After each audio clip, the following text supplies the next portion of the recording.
Hello YouTube, Scott Levin here with Dr. Gale Burstein, the Erie County Health Commissioner, for another edition of Get to Know. And we are really excited because we are now in the beautiful new Oshai Children's Hospital. This is, Dr. Burstein, a gem in Buffalo, isn't it? It is beautiful. I mean, it really meets the needs of the patients in our community. I mean, it not only has like excellent pediatricians and pediatric subspecialists, just it's aesthetically beautiful. I mean, some areas of the hospital have beautiful gardens and water, and it's just a really lovely place. It's a perfect spot to do our interview, to get to know Dr. Bernstein, because she is a pediatrician. Many people don't know this, but you were trained as a pediatrician. Tell me about, you grew up here in Kenmore, right? Right. I grew up on Colvin near Deerhurst, and actually my parents still live there.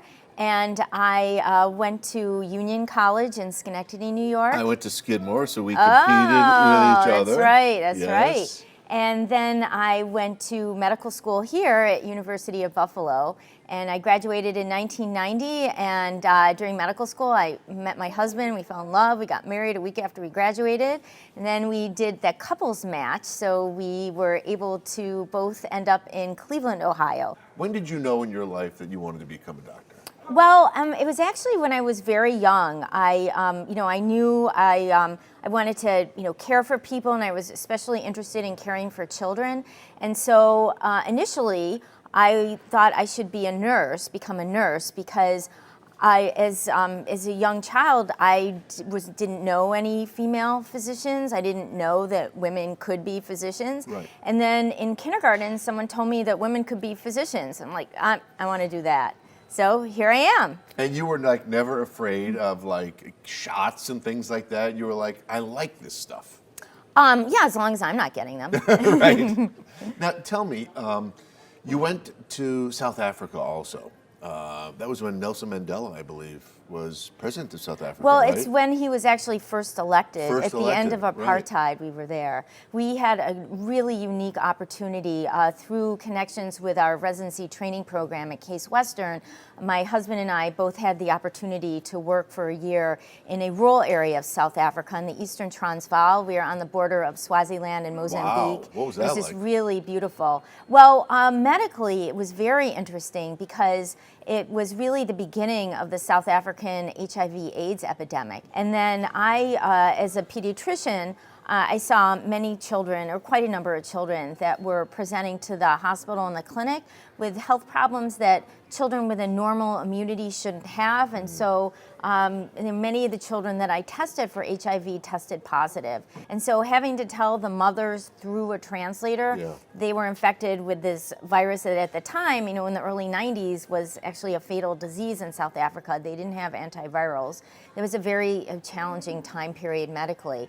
And but it was South Africa is a beautiful country. Right. We were very close to two of the gates of Kruger Park, so we went into the Kruger Park almost every weekend. Swaziland is beautiful countryside. People a lot don't of realize hiking. It. Right? Yeah, it was a beautiful area. The people were so nice, and it was also such an exciting time because people there were looking at a changing government and freedom and new opportunities. Hopefully they could eliminate a lot of the racial disparities that had persisted through apartheid. And so there was so much hope. And you also worked for the Centers for Disease Control, too. Was that down in Washington? It was in Atlanta. In Atlanta, Okay. Yes, it was my first job working at CDC after my fellowship training. And then from there, you did what? And I know you came back to Buffalo in 2005, I believe, right? Right, yeah. Then I was fortunate enough to get a job with the Erie County Health Department. Right. And my husband eventually became a partner with a gastroenterology group in the North Towns. So it was a really exciting time to move and return to Buffalo and see the changes that have been made. And you became the commissioner in 2012. Right. So you've been the commissioner for 7 years. What was it like to take that big job and be representing this whole area? Well, you know, You're I like didn't the really. Congressman of Health.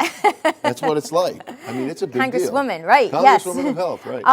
Yeah, you know, I didn't. I wasn't really quite clear what a health commissioner did, and you know, it's actually an evolving profession. I mean, it's an evolving job. We're just really responding to, you know, emerging health crises that The you know, we're opioid seeing crisis, in our which I know you've been on top of. Right, also. right. So it was a huge learning curve initially, and this has really been the best job I've ever had. I get to work with so many like interesting, knowledgeable people. I mean, the people that work with me in the health department just know so much about the programs that they work with. I'm always learning. Why is it the best job you've had? Because you know, I get to work with a lot of people, and with when I was working at the Centers for Disease Control and Prevention, I mean, that was also a great job, but I was very productive. I helped write guidelines, I did research, I published papers, and I gave a lot of talks nationally, and I just felt like, is anybody reading what I'm writing? Is Right. anybody following my guidelines? I just felt so distant, you know, 50,000 miles up, and I really didn't know what happened to what I worked on. And now in Erie County, I'm living here. I'm living it. Making You know, a I can difference. see. You know, I live with the people that I work with and in the community, and I really feel part of the community. And I see the changes, the positive changes that we're making, and I feel so connected to the community. And it's so great to work in a you know, a community, in a setting where you feel connected. So what keeps you up at night then? Emails. Emails keeps you up at Emails. night, right? I get it's so not many coffee because you emails. don't drink coffee. No, I've never had a cup in my life. Dr. Burstein's never had a cup of coffee. Okay, mark that one down. I'm not sure. Is that true, really? Yeah. Never. No, it's like the last thing I need is So another emails stimulant. keep you up at night. Yeah, because you know, during the day I'm running, really busy, going to meetings, you know, planning programs, and you know, giving talks and being on TV, Right. and I just, you know, I get like maybe 150, sometimes 200 emails a day. I don't get time to read them Right. until I get home. What do you like to do to relax, chill out? What is it? Well, there are a lot of things I enjoy. I mean, I try to swim every day. Excellent. I feel like it makes me feel good, and it releases the endorphins, give me that high, so I don't need any Right. coffee. Right. And then also it's like a quiet time to meditate, because when you're swimming, you're stay in your lane, hopefully, and you don't have any other distractions, and there's nothing really to look at besides the water. So it's really a nice time to be alone and meditate, and you know, gather your thoughts and get some great exercise. So I try to do that pretty much every day. And my husband and I love to travel with our Okay. kids, with our Right. family. You have how many kids? 2 sons. I have an 18-year-old that is a freshman at Northwestern University. Great school. And a 21-year-old who is a junior at George Washington University. Oh, down in Washington. Beautiful. Yeah, And you like to travel? Where's like your last vacation? Where do you like to go on vacation? Let's see. Our last big family trip was to Hawaii. Beautiful. I was fortunate enough to be invited by the American Academy of Pediatrics to be a speaker for a 5-day continuing medical education course. So it got me there, and we brought the family, and then we stayed a little bit longer. Actually, over the weekend, now that we're empty nesters, my husband and I spent the weekend at the Great Camp Sagamore in Racket Lake in the Adirondacks. I mean, there's so many beautiful places in New York State. As we wrap up, what advice would you give the viewers that are watching us on YouTube about their health? What's the best way to be overall healthy right now?